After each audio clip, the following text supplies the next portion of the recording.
Hey everybody, Western Footman here, and today I'm going to show you how to create your own rehydration chamber so you can rehydrate your own dried insects.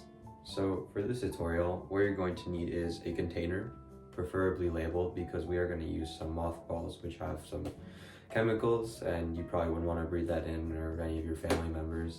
You're also going to need a spray bottle or a good way to add water to your container, evenly spread out, paper towels, and you're also going to need some mothballs.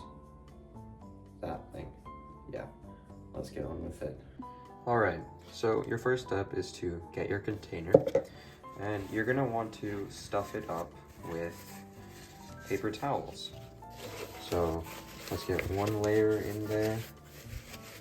You might want to layer a little bit more or a little bit less depending on the size of your container, but the first part should look something like this. Now, what you're going to want to do is you're going to want to take your spray bottle or dropper, whatever you're using, and you're going to want to start spraying the inside of your container so that it has moisture.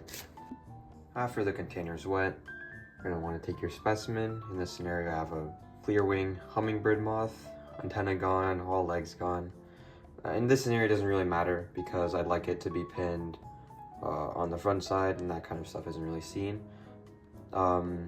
There's many reasons for why you might want to rehydrate insects. Say you had a bad pin, like as you can see, the wings here are really bad.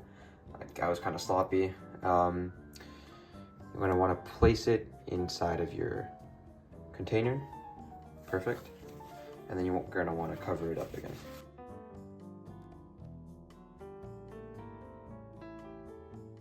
Done. Start wetting it again. So now we're gonna get our mothballs. Now you're gonna see that I'm wearing a glove right here. You are going to want to take a little bit of a precaution using these. These are irritating to the skin and eyes. Also, don't try to breathe it in because it gives you headaches. First hand experience. You can use this with an open window too. It's preferred. Okay, so mothballs open in jelly containers.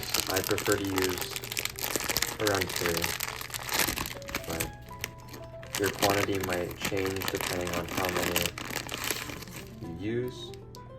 Don't open these containers. I don't. Okay. So these are for mold protection. These are optional, but you increase your chance of mold, so it's better to use them. And you do want to take precaution. Don't worry about that.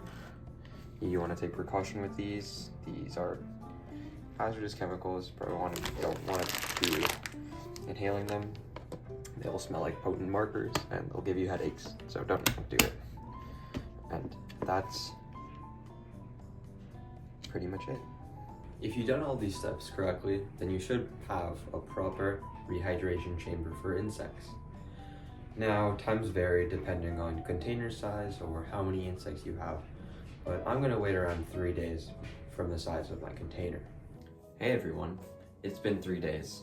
Let's go check up on our specimen.